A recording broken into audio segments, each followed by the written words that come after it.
Okay, so we made it. We're here. We finally arrived. Our kids seem to respond really well. In other words, it's kind of what they were hoping it would be, which is good, as opposed to a big disappointment.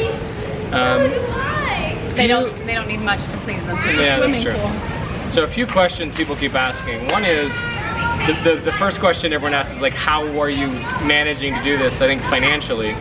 As you saw in one of the previous videos, I resigned, kind of sold my shares in my agency and went solo.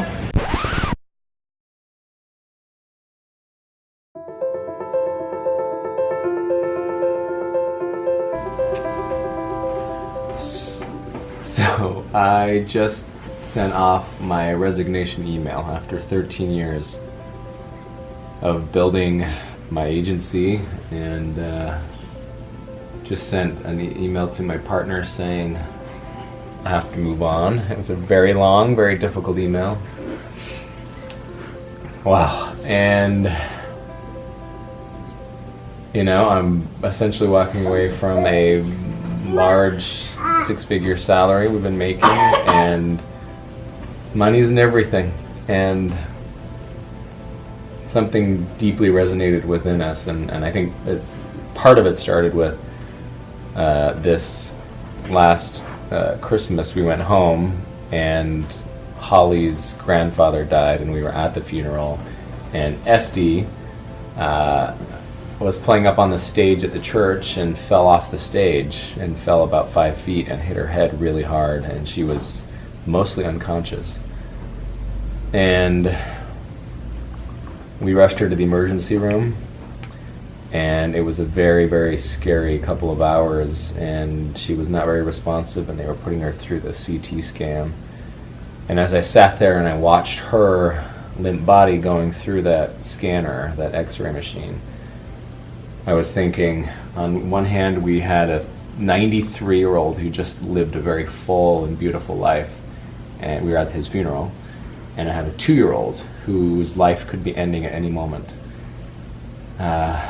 And then I thought of my dad, who died of cancer at 44, and my 2 brothers who died at 21 and 22, and realized we have no idea how long our lives are going to be. And for many, many years, Holly and I, we've been dreaming about and feeling like our true calling in life isn't to be a part of the rat race.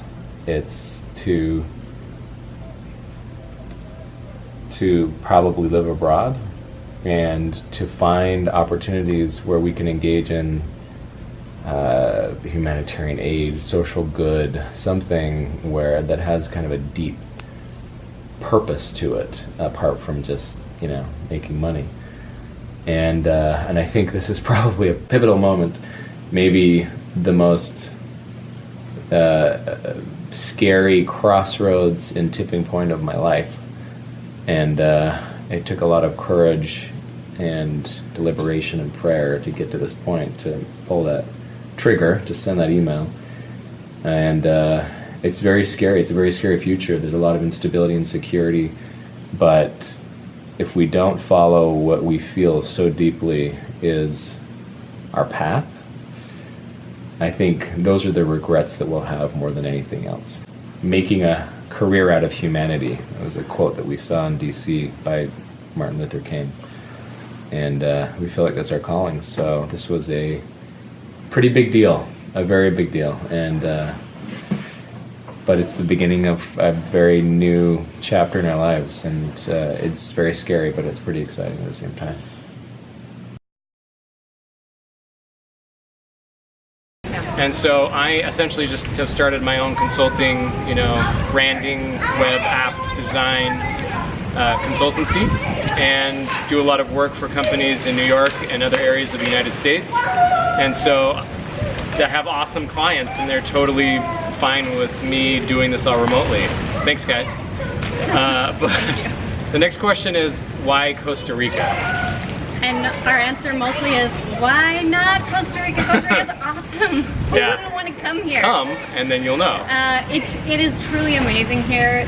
The nature factor was big for us, and we saw a lot of amazing people doing a lot of amazing things here. There were a lot of opportunities for families to get engaged in social good here. So we want to do that, and we will do that. And when you say here, not just Costa Rica, but all of Central, South America, Right. Mexico. So Also, there's another reason Costa Rica. There's the beach, which we're excited about, behind us, amazing. and the culture. The culture's so great. It's just laid back, peaceful. We love it. They have no military as of like the 60s. Yeah, they invest in education. One of the and greenest countries in the world. Super green. They have a lot of initiatives for environmentally friendly things, and we just, aside from Costa Rica specific, we wanted, again, for our kids to have the opportunity to know what it feels like to be a minority, to learn another language, and to experience just new things. So that's Costa Rica. That's it. Yeah. It's perfect. There's probably more reasons, but we'll stop there. Yeah. The other one is people wanted more clarity on social good families. Like, what is it? And what are you trying to accomplish? And that's a really good question. And I don't think we've articulated it very well. It's been, let me just say, it's been a really busy few months. Yeah, getting rid of everything, moving whirlwind. across the country, spending time with 1,000 family members, Yeah. to whom we are very grateful. Thanks to everybody. Yeah. But yeah, we're finally now have time to sit down and tackle this and a little help craft that. So we'll create a separate video that really digs deeper into the why, the what, and most importantly, how you can hopefully get involved and start, you know, being or becoming a social good family. Okay. So that's it for now. The rain is letting down, so we're gonna go back to playing. Bye, everybody.